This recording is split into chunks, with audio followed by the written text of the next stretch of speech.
Coming up, a few things we've learned so far about the coronavirus. Also ahead, actress Kristen Bell will join us. She'll tell us what she's been up to at home. Plus, she'll answer some of your questions. Well, I don't know if I'm qualified, but I will try. And this 7-year-old is lifting spirits. One note at a time. Her story coming up. This is NBC Nightly News, Kids Edition. Welcome back to another installment of Nightly News Kids Edition. I certainly hope you and your families are doing well with school coming to an end and the official start of summer this weekend. We know you guys are probably looking forward to a break and doing something fun. I know I am. I am counting the days until vacation. Look, we know the virus is still out there. In fact, we're seeing more COVID cases popping up in some parts of the country.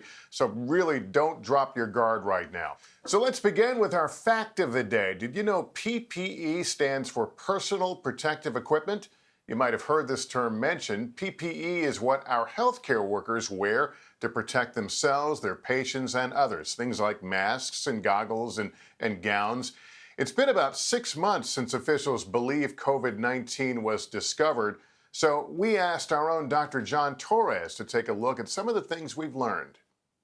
And my question is, can the coronavirus be in the air? When is coronavirus gonna end?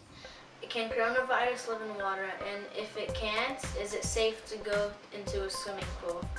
All great questions, and doctors like myself have tried to answer these questions as best as possible. So what exactly have we learned so far? Well, the coronavirus is a new virus, which means it's going to take some time for scientists and doctors to learn more about it, including how to treat COVID-19 and develop a vaccine. But there are some things we have learned over the past 6 months that can help. First, we've learned ways to protect ourselves. We know social distancing, 6 feet or more, works the best. And wearing a mask can help protect not only ourselves, but everyone around us too. We also know it's better to do activities outside rather than inside. And washing our hands for 20 seconds and not touching our face can help stop the spread of coronavirus. And we've learned you can get some pretty unique symptoms. At first we thought people only got a fever, cough, or shortness of breath. But now we know that symptoms of coronavirus can include stomach aches and losing your sense of smell or taste. You can also get red eyes, a rash, or feel dizzy, but those symptoms are rare. It's important, if you notice any of these, to talk to your parents. And third, health officials say the new coronavirus hasn't changed or mutated too much.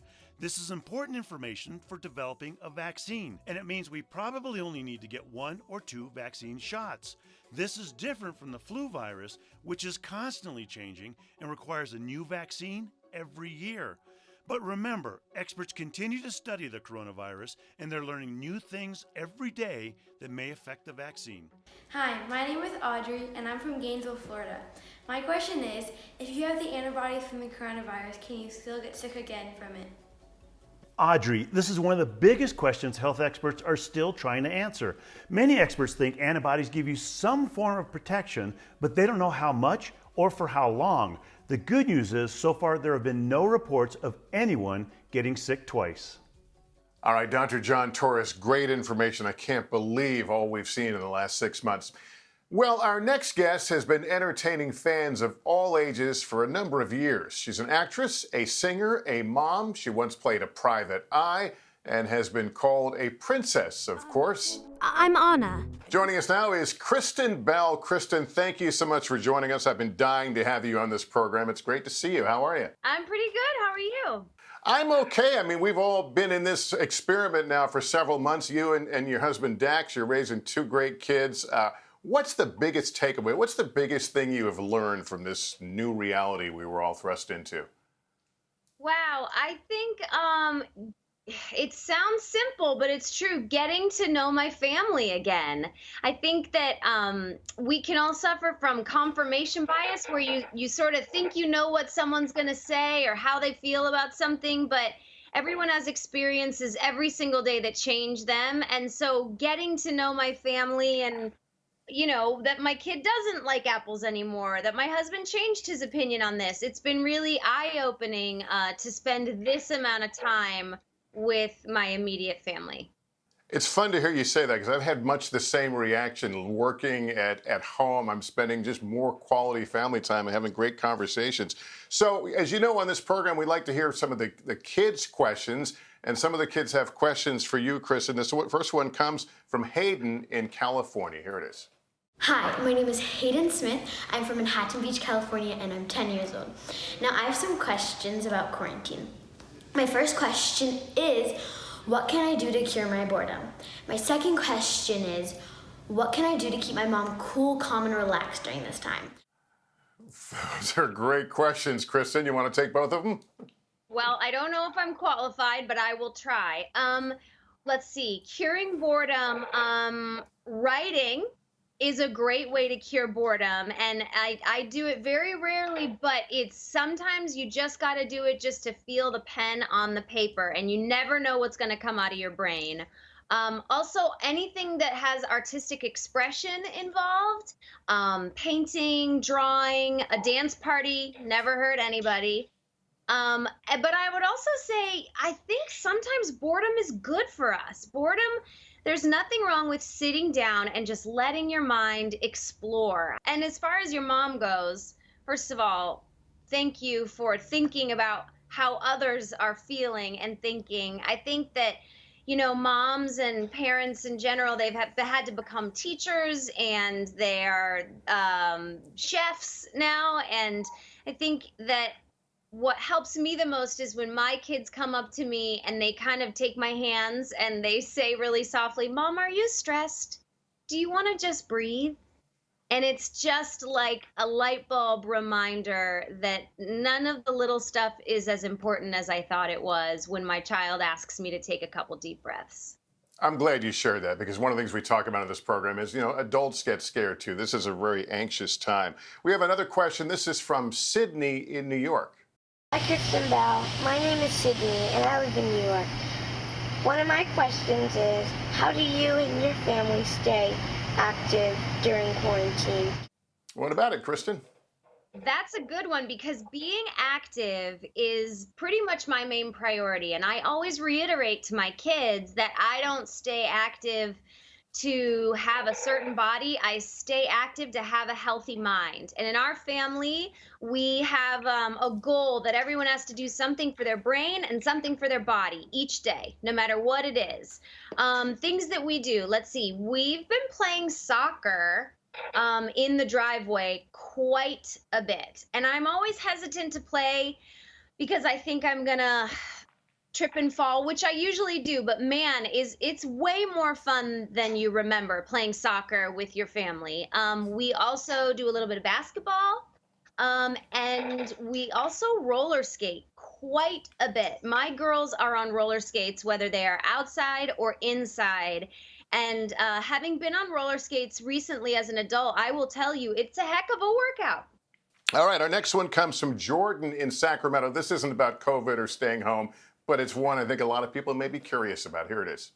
Hi, I'm Jordan from Sacramento, and I have a question for Miss Kristen Bell. Why did you become an actor, and what is your favorite movie to watch with your kids? I started acting through musical theater because I realized I could enjoy music and singing and also tell a story. And then I fell in love with storytelling, which is an incredibly powerful way to shed light on things and to encourage people and to entertain. The movies recently that we've been watching, let's see, we just watched Big, which is incredible and really holds up. And last night we actually watched Mrs. Doubtfire, which is also pretty great. And recently we've been into Wonder. It's a more recent movie, but we read the book with my kids and we loved it. Those are three of our faves. That's great. Our last question from one of the kids is from a Frozen fan. Here it is. If you had your sister's powers, what would you do with them? What would you do with them? I would make every food into popsicles. That's a perfect answer. We thank the kids for submitting the questions. I still have a few more questions for you, though. I want to talk for a minute about your book about being purple. You and your friend Benjamin Hart put together this book. Tell us about it. Well, I never thought I would write a book. The book came out of a personal experience we had a couple years ago where we were witnessing a very polarizing political culture seep into our kids' daily lives. And we worried that they were seeing all the adults in their lives and all the television channels in their lives just argue and about everything they disagreed on. And so we wanted to create a language to kind of help kids, and really red plus blue equals purple. We didn't want kids looking around and seeing enemies. We wanted a social identity that positioned them towards their fellow humans. And a purple person is someone who finds things in common. They are people who ask really great questions, who laugh a lot, who work hard, but most importantly, they are uniquely themselves. Yeah, one of the things I like about this is we celebrate the things we have in common. And one of the things you talk about is don't lose your voice. And we see that now, how important that is, that we should speak up about the things around us. Oh, absolutely. And our kids are seeing it every day. And it's really important to talk to them about it. And, you know, we wrote this book 2 years ago. So we did not know what the temperature of the world would be right now. But there's a page that I think is kind of important now, especially for me to, you know, expose my 5-year-old to. There's a page where we talk about use your voice and don't lose your voice. And it shows kids collectively deciding something that needs to be fixed. And there's a page where the kids are saying, what do we want? More playgrounds. When do we want them? Now. And I feel like it's a way to introduce an idea into kids' brains that they can think of something that needs to be fixed and use their voice and stand up for it. We also talk about asking questions that I think are really important, especially now, asking really big questions about the world or asking really small questions about someone else, because we wanted to really focus in on that intimate questions. Getting to know people is also really important. You know, it's a very challenging time to be a parent of young kids, as you know, with all the things in the news. And we've tried to deal with them in this program. How open are you with your girls? I think they're 7 and 5 about some of the things we're seeing right now. Pretty open. We have had quite a few discussions in our household about what's happening, about what they see on TV, about what they see in the streets. We've sat outside our house and watched protests go by and explained to them why it was happening. And, you know, as a 5 and a 7-year-old, I do fear it's a little abstract. So we have been doing things like, there are a ton of better books than ours right now to be explaining these particular issues. There's Anti-Racist Baby, there's Let's Talk About Race, there's Hair Love, All Are Welcome. And we've ordered those books for our children. And we've also shown them some pictures of the protest in comparison to show how different types of people are treated, and we've asked them to tell us their thoughts. Kristen, it was really great to visit with you. Thank you for taking some time to talk with us, and we hope you'll come on again another time. Thank you so much for having me. All right, finally, she may be small, but her mission is as big as it gets. A 7-year-old music prodigy is lifting spirits amid the pandemic, one positive note at a time. Lala Lou is just 7 years old.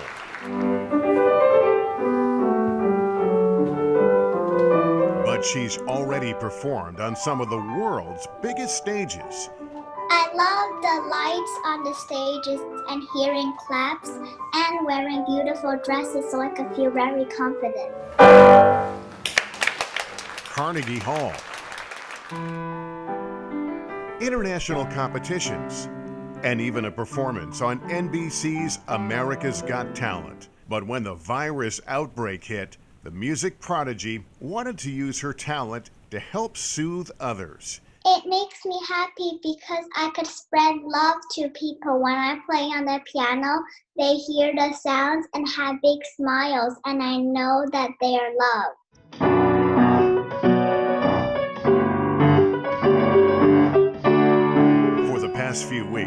Lella has been busy recording at-home concerts for the nonprofit Sing for Hope.